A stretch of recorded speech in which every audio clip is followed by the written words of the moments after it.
네, 유장수 위원장님, 예, 그 뭐 본인이 결정한 것은 아직 시행도 되고 있지 않은데 답변하시느라고 고생이 많으십니다.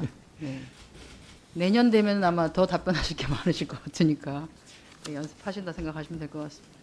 박준성 위원장님, 예, 수습 직원이 정식 직원도 아니고 수습 직원이 성희롱 건에 대해서 문제 제기를 하는 것이 쉽다고 생각하십니까? 쉽지 않는 상황일 수도 쉽지 있습니다. 않은 게 아니라 거의 불가능한 상황이죠. 성희롱을 가했던 당사자는 한 명은 국장이고 한 명은 본부장이었습니다. 그 국장이라는 사람은 평가를 하는 사람이었고 그 본부장이라는 사람은 해고하는 것에 사인을 한 사람이었어요. 그런데 아까 위원장께서 답변하실 때 그 성희롱을 가한 당사자에 대한 근로자성 여부가 걱정되어서 이게 무슨 어디 하늘에서 뚝 떨어진 이상한 듣도 보도 못한 얘기인지 모르겠습니다. 그 사람이 잘못한 것에 대해서는 그 근로자성 여부가 문제가 되는 게 아니고요. 회사 내규나 법적인 문제에 있어서 문제가 되는 거에 따라서 징계를 하면 되는 거예요. 성희롱을 한 것에 대해서. 그 건과 해고건이 왜 같이 연결이 되어서 그거 봐주기 위해서 성희롱 문제 제기에 따른 해고가 아니라 그냥 해고 통보를 제대로 안 한 해고라고. 위원님 제가 말이 좀 안 맞는 아니요. 네. 아까 답변을 그렇게 하신 건 정말 잘못됐다고 생각을 합니다. 위원장님, 만약에 직원 중에 한 명이 워크숍에서 천황폐하 만세, 천황폐하 만세, 천황폐하 만세 이렇게 만세 삼창을 부르면 어떻게 생각하시겠어요? 뭐 마음이 편하지는 않겠죠.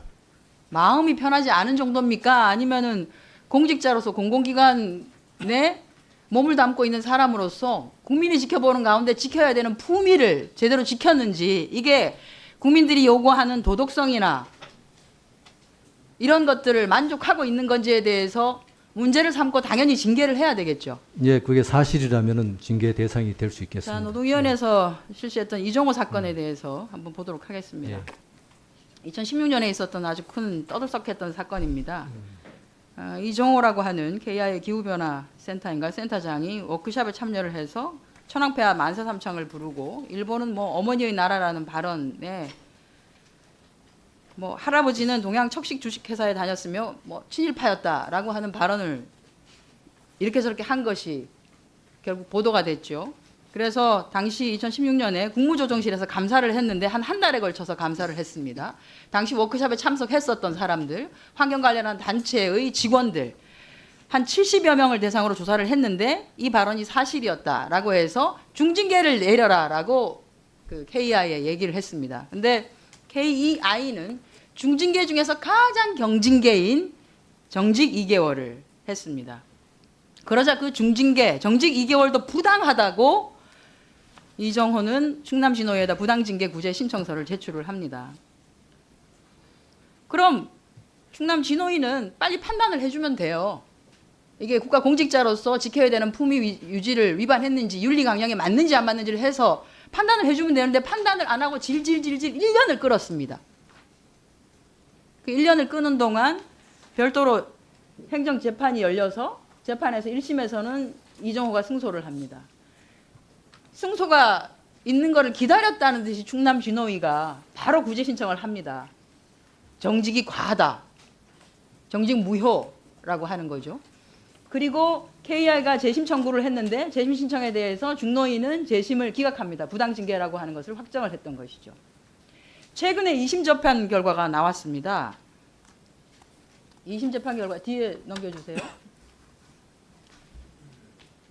2심 재판 결과는 원고가 패소했습니다. 서울고등법원에서는 원고가 KI 주최로 열린 워크숍에서 천황폐하 만세라고 3번 외쳤다는 사실이 허위라고 단정하기 어렵다. 그리고 국책연구기관의 센터장으로서 원고의 국가 간 도덕성 등은 국민의 감시와 비판의 대상이라고 볼 수 있다. 저는 뭐 정직 2개월이 가하다고 국무조정실 특별감사 결과에 반기를 든 이정호 전 센터장이나 국책연구기관 등 공공기관에 종사하는 종사자에 대한 엄격한 국가 간 도덕성 뭐 이런 것들을 요구하는 국민의 정서에 반하는 노동의 판정. 여기는 그러면 이 사람에 대해서는 이 사람의 근로자성이나 또는 이게 너무 참 지켜줘야 하고 고귀하고 이래서 이 사건은 한 1년을 질질 끌다가 이렇게 판정을 해준 것이죠. 진노위에서. 중노위는 재심 기각을 했고. 위원님 제가 답변을 좀 드릴 예, 이 건에서 수 한번 답변을 있겠습니까? 해보시죠. 예. 이 건은 현재 아직 재판 진행 중이기 때문에 사유나 뭐 이런 내부 기준에 대해서는 제가 언급을 하기 좀 어렵다는 거 양해를 좀 해주시고요. 다만 초심 판정이 좀 늦어진 거는 위원님이 아까 말씀하신 바와 마찬가지로 소송 진행되는 것을 좀 보고 판정하자고 하는 사유가 있었기 때문에 서로 쌍방 간에 의견이 어느 정도 정리된 상태에서 판정 기일이 좀 늦어진 걸로 알고 있습니다. 진호위는 그것이 뭐 해고건이건 어떤 건이건 가능하면 빠른 시일 내에 판정을 해주는 것이 당사자들을 도와주는 거 아닌가요? 그걸 하기 위해서 마치 행정법원의 1차에 해당되는 진호위, 중노위가 있는 겁니다. 예, 빨리 뭐 해주라고. 총론적으로는 맞는 말씀입니다. 예. 아니 오전에 얘기했었던 전남 진호위 건, 울산 진호위 건, 그리고 이 건 저는 중앙노동위원회가 사실 뭘 하는지는 잘 모르겠습니다. 그러니까 각각의 진호위에서 일어나고 있는 이 일들이나 진행되고 있는 심판의 결과나 조정의 결과가 실질적으로 기본적인 원칙이나 어떤 그 가이드라인 하에 진행이 되는지에 대해서 한번 좀 살펴볼 필요가 있고 예. 그런 것들이 벗어나는 만약에 그 심판이나 이런 것들이 있다라고 하면 그런 것들을 바로잡을 노력을 해야 되는 것이고 예. 그렇게 하기 위해서 중노위가 존재를 하는 것인데 예. 아니 위원장님 도대체 뭐 하고 계시는 네, 거예요? 위원님 전남 진호위 사건과 관련해서는 제가 조금 추가 말씀드리면요. 원칙적으로 제가 말씀드린 내용은 성희롱 피해자를 당연히 성인지 관점에서 보호하려고 주력하는 게 노동위원회의 의무입니다. 의무고 그 과정에서 징계 대상이 되는 피해자의 노동권을 적절하게 고려해야 된다는 말씀을 드린 거고요. 실제 우리 노동위원회 판정례를 보면은 그런 성폭력 사건과 징계 사건이 교류되었을 때 그 아니, 피해자의 그러면 징계를 인정하는 비율이 통상적인 그 부당 해고보다 훨씬 높습니다. 그래서 위원님이 걱정하시는 아니 그렇게 하시는 바람에 그 네. 부당 해고와 관련된 건에 있어서 예. 성희롱 문제를 제기하지 않았으면 이 사람은 해고가 되지 않았을 거 아닙니까?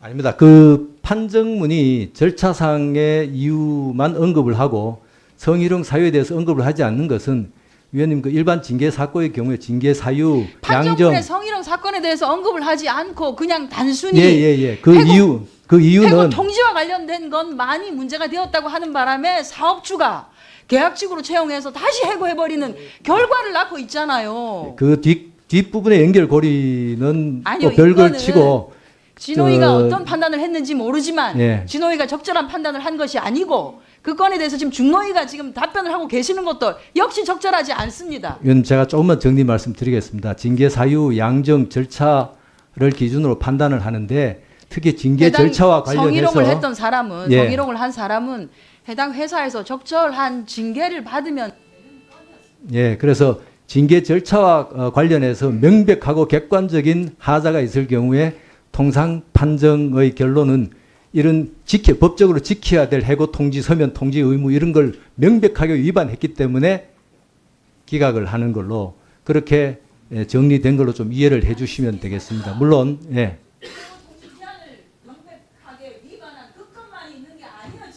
예, 그런 경우 그 부분이 명백하면은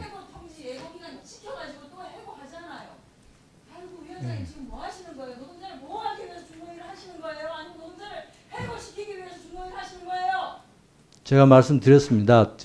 피해자 보호를 최우선으로 필요한 건 또 두고 추가 판정을 질의를 하고 활용해 있습니다. 주시기 바랍니다.